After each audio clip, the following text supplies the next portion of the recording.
Hello, everybody, and welcome to the Friday Night Drive Western Suburbs podcast.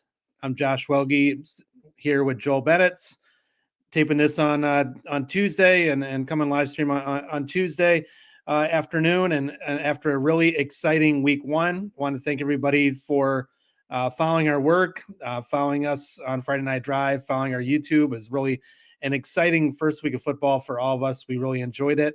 And Joel, you and I covered a combined 4 games last weekend, and 3 of them came down to the last minute. Pretty good stuff. Pretty good way to start the season. Yeah, for sure. It was definitely the best week one I have seen of all time. To be fair, I've only had 2 week ones with Friday Night Drive.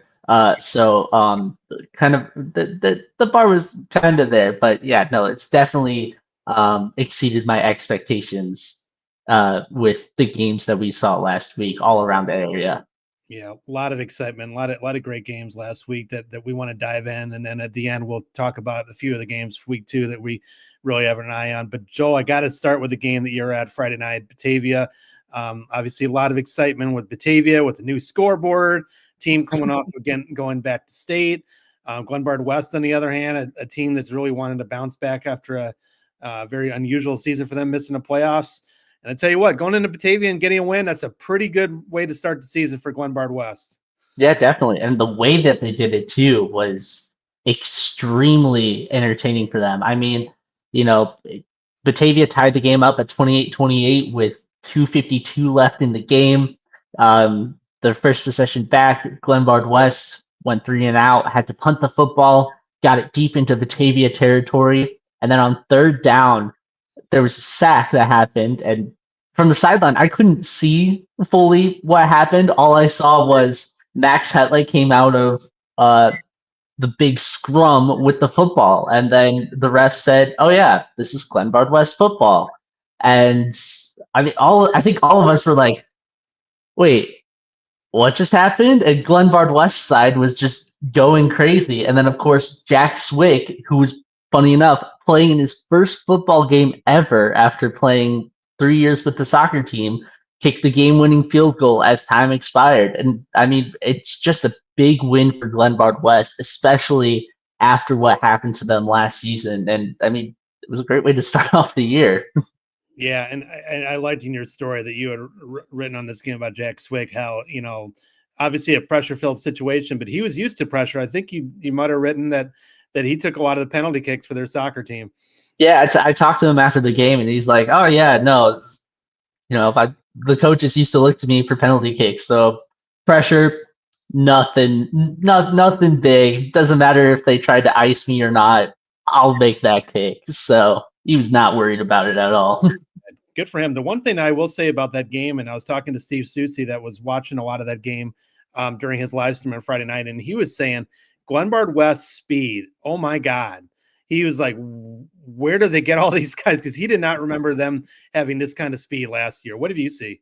I mean, on offense, they just had so much open field speed. I mean, if you looked at, their 4 scoring plays, I mean, well, 3 of their 4 scoring plays. The first one that they had came off of a 58-yard reception, where that was where the speed came in. But all of those plays started from nothing. I mean, the 2 passing touchdowns that Jamarcus Kelly had, they were both screen passes. He had 136 receiving yards, 134 of them came after the catch. If you looked at that first pass of the game that AJ Rayford had to Bryce Ellens, 58 yards, he got that pass from 2 yards out. He ran it 56 yards. You look at the kickoff return touchdown that Jalen McMillan had to start off the second half. He ran that for 93 yards. Lots of open field speed. And on top of that, they had a lot of good blocking to open up that field. And they just exploded whenever that happened. And then also on top of that, the defense was insane as well. They had so much speed, especially against an offensive line like Batavia has. They had 9 sacks in that game, which they didn't have a game like that last year where they gave up that many sacks. So to see the amount of speed that Glenbard West had whenever they got things moving, it was really impressive to see. Yeah, I know in the preseason, Coach Chad Hedlund told me that he was really excited about the speed that he has on defense, and he really thought that could really play. But, offensively, I mean, I remember last year, Tayon Oriental, their star running back, went down with an injury early in the year. And, when he was not in there, they really struggled to really bust big plays. And it appears that this year with Jamarcus Kelly, you mentioned Bryce Owens, if that name sounds familiar, yes, another Owens brother coming through Glenbard West. Of course, AJ Rayford, the transfer from Providence, coming in as a really talented quarterback. So, but yeah, I mean, that's a really quality way to start the season for Glenbard West, getting a win at Batavia. So, hats off to them. Game that I was at on Thursday night, kicking off the season, St. Francis going to Gately Stadium. They played Kenwood rather. Come from behind. I mean, it was a game that they got off to a good start, 14-0, and then Kenwood scored the next 28 points. St. Francis was down by 10 going to the fourth quarter. Things were really not going their way. I mean, they gave up some big plays to Kenwood, but credit to St. Francis and their quarterback, Brock Phillip, who, spoiler alert, he is our Friday Night Drive Team of the Week MVP this week. He led 2 scoring drives in the last 7 minutes of the game. They got the game-winning touchdown drive was set up by a block punt. Special teams played really big this week in some of the close games we had. And then Brock Phillips, who, I mean, there were some times during that game that I felt he felt like a first-time starter. It was making his varsity debut for St. Francis after transferring from Geneva. There was times that I felt he kind of held on the ball a little bit too long and took some sacks, but late in the game, he was very decisive. I think he had 4 running plays on that game-winning drive. He had a nice first down first down throw to Dario Milivojevic for a nice gain, and then he connects with Dario for the game-winning touchdown with 12 seconds left. So 38-34 win. And honestly, I mean, I know Steve, Susie, and I were both there, and we were both saying, I know it sounds crazy to say on week 1 and on a Thursday night, but given St. Francis' schedule and given the difficulty to get to 5 wins with who they play, they really needed that win to go into Kenwood, and they got it. Got a lot of experience for some first-year guys like Brock Phillip with them. So that was a really big win for them, and honestly, Kenwood too. I was very impressed with Kenwood. Yeah, I mean, obviously Kenwood has been, really good with the Chicago public schools. I mean, last year they were the only school to make it to the playoffs with a losing record. They were the only ones with a 4-5 record. So they always play against these big teams like St. Francis and Nazareth. And, it's really good to see that they, put up a fight, especially against a team like St. Francis. But again, like you mentioned, it was a really big win for the Spartans, obviously big for Brock Phillip in his first career varsity start. I know I saw him play a couple of times. He came in as a backup quarterback during some of those blowout games that Geneva had last year. So it was good to see him come to his own in a starting position and, come out with a victory against Kenwood. Yeah, I mean, he's got a lot of talent around him. They have a really good receiving core with their 3 receivers, but still, I mean, you still got to make the plays as a quarterback. And late in the game, when the game was on the line, he did. Similar situation on Saturday. Game when I was at was Downers Grove North playing Morgan Park. And that was a game that was just, I mean, it was a low-scoring game. I mean, 8-8 for much of the game. Downers Grove North, they have the really talented quarterback, Owen Lansu. He was just it just really wasn't on his game. Kind of struggled to connect with his guys. And Morgan Park, to their credit, I mean, they have a very talented receiver, Nasir Rankin, who's going to Illinois. He was very quiet, but I know Steve Susie talked about it on his Monday podcast with Matt Rodewald. Morgan Park has a huge offensive line, and they really used it to control the game and really control the clock. But Downers Grove North, when the game mattered, I mean, Owen Lansu led the team down the field. I think he was 7 of 9 on the game-winning drive. A few passes to Will Vawa their tight end going to Illinois. And then Baker Glom, kid that I interviewed after the game, another kicker coming through, kid that plays linebacker for them throughout the game. He comes through, and he had to do it in a hurry because they had called their last time out. So it was kind of like a fire drill at the very end. Guys just running onto the field, trying to get set. He nails the field goal. They win the game. So a really good win for them. But man, I tell you what, Morgan Park and Kenwood, keep an eye on them. Those were two CPS teams that were very impressive week one in losses. Yeah, for sure. I mean, they've had some pretty good seasons as well. I mean, if I remember correctly, Morgan Park went 10-2 last year, and they lost to Morris in the playoffs. So they are a very good team, and they do have a lot of returning players. You did mention, of course, the Sear rank, and I did see them over the summer as well at a Batavia 7-on-7. So they still have those. They look really quick as well. So I think if they face off against, solid opponent that probably isn't expecting that speed, they can go off and they can pull off some upsets. Yeah. The fourth of the really exciting down to the wire games that I want to just touch on is St. Charles North beating Minooka. St. Charles North, I believe they turned the ball over quite a bit in that game. I think Minooka forced 4 or 5 turnovers, but St. Charles North comes down at the very end, scores a touchdown, and then if I'm not mistaken, they went for 2 and they got it to win that game on the road. Very good for them. Yeah, for sure. I mean, this seems to be a kind of a trend for them now, where in week one they just win in the most dramatic fashion ever. I mean, the past 2 years, it came down to like a big drive at the end of the year, or at the end of the game, to beat Palatine back-to-back years.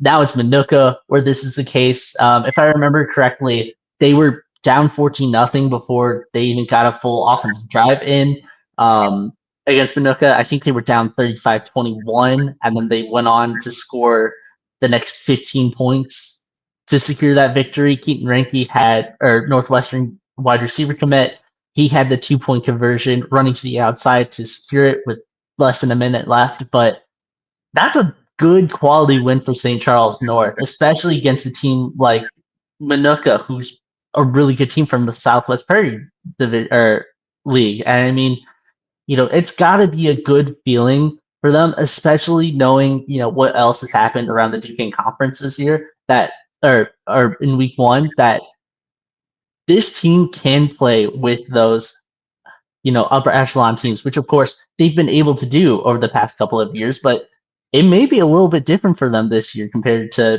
what happened last year, dare say. So it's definitely a good win for them to start off the season. Yeah, and similar to St. Francis, I mean, a new quarterback. I mean, they have a lot of experience back on St. Charles North. But a new quarterback coming in, making his first varsity start, to be able to get that win in the end, that's to give him just tons of confidence. He did start a couple of games with St. Charles East. Yeah, okay. He led St. Charles East to 40 points against Leakaway Central last year. Okay. So yeah, but he started a few games for them, and then now he's at St. Charles North, and he did something very similar. So yeah, absolutely. A couple more games I want to touch on, but first I want to let's give a quick break and a word from our sponsors, and then we'll be right back. SGKR Injury Attorneys tackles the toughest cases. I'm Matt Rundio. When life throws a flag, we go on offense to protect your rights. Don't get sidelined. Score a touchdown with SGKR. Visit us at sgkr.law. I'm State Representative Steve Reich. Since 2017, I've led the fight to reform our child welfare system and supported educational choice for every kid in Illinois. I've worked to stop the collapse of our public pensions while standing up for businesses that are being crushed by crippling mandates. And I've never forgotten who pays the bill. The work isn't finished, and as I run for re-election, I'm asking for your support. I'm Steve Reich, and I approve this message. At Oliver's, we are proud to serve our community. We serve up great customer service, quality products, ease of shopping, and we serve up delicious barbecued sandwiches at our fundraiser cookouts. So stop by Oliver's, 748 North Brenton and Dixon, and help fund our local clubs and events. Josh Welge and Joel Boeniz back here on the Western Suburbs podcast. And Joe, I wanted to do a quick rapid fire to a few other games on week 1 I wanted to touch on before we look ahead to week 2. I'm going to start with the game that I was at last Friday night, Oswego and Naperville Central. A couple teams at similar situations. They graduated a ton of talent, a ton of starters from last year's very successful teams. So really didn't know what to expect going into that game. Honestly, I didn't even know who was going to be starting at quarterback for these two teams. And both of them both have seniors, but they both started underclassmen. And Oswego in particular, Drew Kleinhands, junior quarterback. His father, Ben, is the offensive coordinator at Oswego. Previous to that, he was the head coach at Mattia Valley. Drew Kleinhands, he very much looked like a young man that was not a kid making his first varsity start, and a kid that had been around the game for a long time, and his dad is a coach. I mean, he showed a lot of poise, just looked in charge out there, and really made a lot of great throws and showed a lot of talent. He threw a couple touchdown passes to Teddy Manicus and Mariano Velasco, two kids that were back from last year's team. He also ran for a touchdown as well. Decker Zelensik, a very talented running back for them. He had an 85-yard touchdown. Man, they led 28-0 at the half, and I was not expecting that. I mean, if you would have said that they win the game in a close one, I could see that. Naperville Central in a close one, I could see that, but definitely was not expecting that. So, very impressive week 1 win for Oswego, going to Naperville Central and getting the win. And Drew Kleinhands, kid that you want to keep an eye on, junior quarterback, really talented young man, had a great debut for them. Another first-year starting quarterback who had a great debut for Lions, another team coming off a great season. They went on the road again, Joliet Catholic, and Jack Slidham. He's a kid that's going to Cincinnati on a baseball scholarship. He was 15-20 for almost 200 yards to lead a 24-14 win for Lions, a team that they went 9-0 during the regular season last year, got to the quarterfinals, but they graduated a ton. So really not sure what to expect. But they got a great win for them. So hats off to Lions. And Joel, a couple others. Hinsdale Central, a team that, they've had 3 consecutive losing seasons. They just played such a monster of a schedule with their conference and in the non-conference. So really kind of curious to see how they were going to do. They went out. Did you see that score? I mean, I was talking to Steve. That was one of the most, not that they won, but one of the most shocking scores. I think it was something like 57-9. They beat West Aurora on the road. Riley Contreras, their quarterback, had a huge game for them. But man, oh my God, I couldn't believe that when I saw the score. Steve was like, I needed to double check and confirm that score. Yeah, I mean, it was something that you definitely didn't expect. I mean, especially considering West Aurora went 9-0 last year. I mean, even if especially considering, how Hinsdale Central has, what their record has shown the past couple of years, to see them come out with a win like that, especially against a team like West Aurora, that of course went 9-0 last year. I mean, that's got to be a huge confidence boost for them. And it's just kind of mind-boggling. And I think this kind of shows it's like, wait, this West Suburban Silver Conference, this is going to be a fun one to watch this year. Just all around the board, it seems like they've got lots and lots of good talent there. And every game should be a fun one to watch. Yeah, the West Suburban Silver had a pretty good week 1. They went 6-1, and the only loss was by the team that reached the state championship game last year was York. They lost in overtime at Glenbrook South, which was a little bit of a surprise, but I think it might be more of an indication that Glenbrook South is a pretty good team, because I think York is going to be really good when it's all said and done. But other than that, 6-1, pretty good. Pretty good. Even when you get Lions, Downers Grove North, and York, and Glenbard West all winning on the road week 1. So a good week 1 for the West Suburban Silver, good week 1 for CCL. Montini, one last game I want to touch on. Montini played Lumen Christi, only a 14-time state champion from Michigan, that they came in, and Montini, close game. Johnny Louise, kid that pretty much did everything for Montini last week. He kicked a couple field goals. He had a big deflection at the end of the game. So a really good win for Montini against a team that, they probably knew very little about, a team from Michigan coming in week 1. For sure. And of course, since we're talking about conferences doing well, Duquesne Conference went 6-2 in week 1 as well. I mean, Geneva got a 56-0 victory over Larkin, which I don't think anybody was really surprised about. Wheaton one that was a little bit more surprising was Wheaton Warrenville South coming out with a 57-0 victory over Glenbard South. I wasn't expecting that big of a score difference in that game.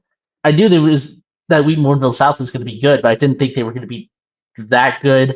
Wheaton North coming out with I believe a 34-20 victory over Simeon as well. So some pretty good wins from those teams. Yeah, good week 1 for the Duquesne Conference for sure. And I'm glad you brought up Geneva, because I think we'll look ahead to week 2 and a few games that we're keeping an eye on. I'm going to start with a game that you're going to be at Friday night, Geneva Oswego. There are a couple teams that, if I'm not mistaken, they played a couple times late, maybe 10, 12 years ago, some pretty memorable games, but man, that should be a lot of fun. And I'll start with a couple quarterbacks. I mean, Geneva's got the first year starting quarterback that's got already a couple MAC offers. And of course, I mentioned Drew Kleinhans, good quarterback for Oswego. That one should be a lot of fun. What do you think about that one? Yeah, I mean, this is going to be two programs that, obviously lost a lot of firepower from last year and are going to be, hoping that this is going to be the game that, kind of sparks things before they head into conference play. I mean, you mentioned, of course, Ben Peterson for Geneva. He has not lost a game of high school football yet in his career. He went undefeated as a freshman. He went undefeated as a sophomore. He's 1-0 as a junior right now. So it's going to be really interesting to see, which of these programs has the better, kind of underclassmen program that has stepped up into the varsity level. And it's going to be really interesting to see, especially, on those facets that, where they lost a lot of firepower. For Geneva, it's going to be their offense. And then for Oswego, it's going to be how will their defense stand up to it as well. So I'm going to be really excited to see what happens there. Yeah, I think Geneva is going to be pretty good, but I think we're going to find out a lot more about Geneva the next 2 weeks because, beating Larkin, we don't really find out too much about them. But, I mean, they go to Oswego, they go to St. Charles North. I think we're going to know a lot more about the Vikings over the next 2 weeks and, what they got. Another game that I got an eye on this week, Glenbard West coming off that huge win over Batavia. They host Joliet Catholic on Saturday at Duchamp Field. I mean, oh my God, talk about two just powerhouse programs playing each other on a Saturday afternoon. It really doesn't get any better than that.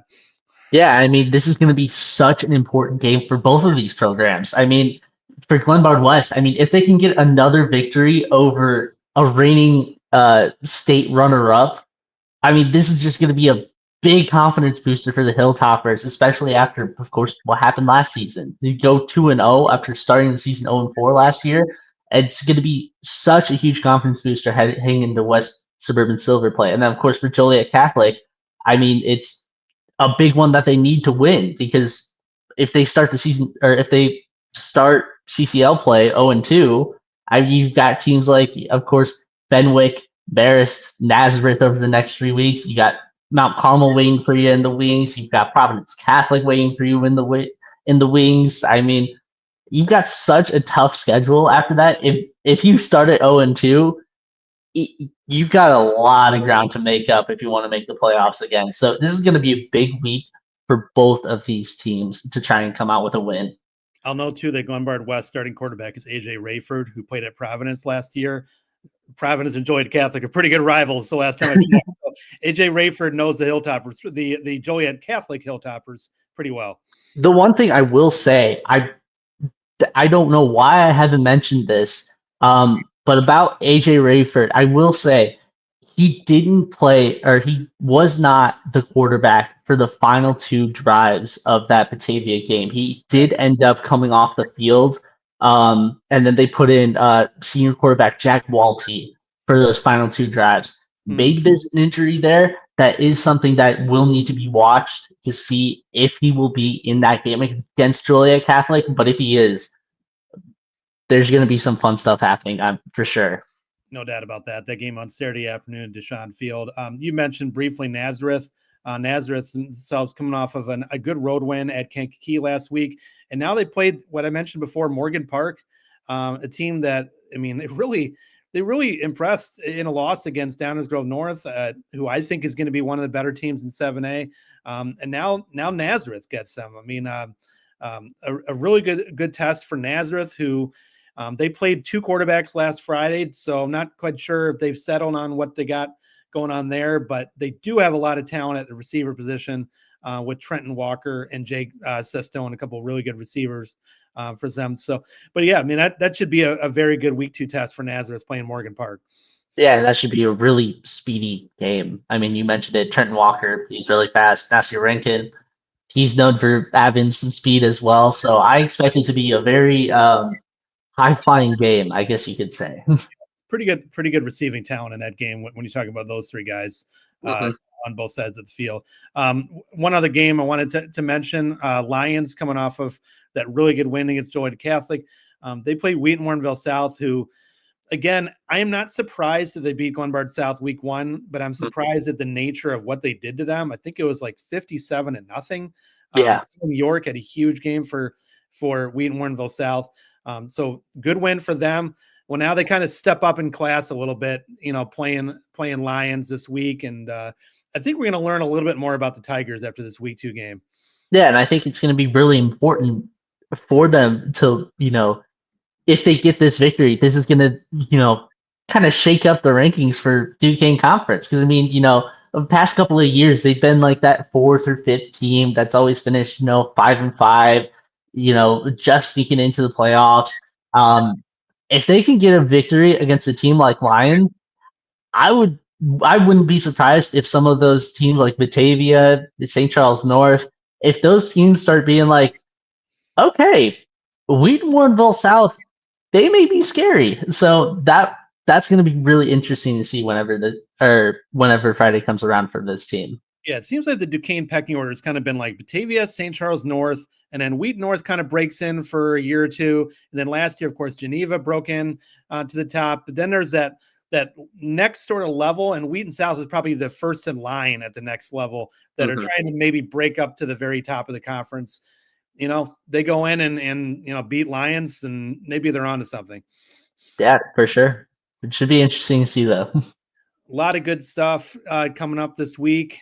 Friday night, looking forward to it. A lot of good stuff coming up on Friday Night Drive. We're one of just many podcasts, Joel. I'm going to be back here tomorrow with Steve Susi, breaking down some of the top games around the state. Steve is on with Mason Schweizer, talk about games in the Kankakee neck of the woods. Of course, JT Petaldy, Eddie Carifio. They have, I'm just going to say, for my money, the most entertaining podcast of all of them. Quick shout out. Oh, come on. The West, they entertain. They are really good. So people, you want to check that one out. Then, of course, Steve Susi and Matt Rodewald back on Friday Night Drive with our live stream. So a lot of good stuff coming up. Joel, before you get out of here, any parting thoughts? Are you saying we should become a more entertaining podcast, Josh? I'm saying they set a pretty high standard. Those guys can really, it's a pretty lively discussion. So we need to get up there. Anyway, for Joel Bennett, I'm Josh Welge. Thanks everybody for joining us. Everybody have a great week 2.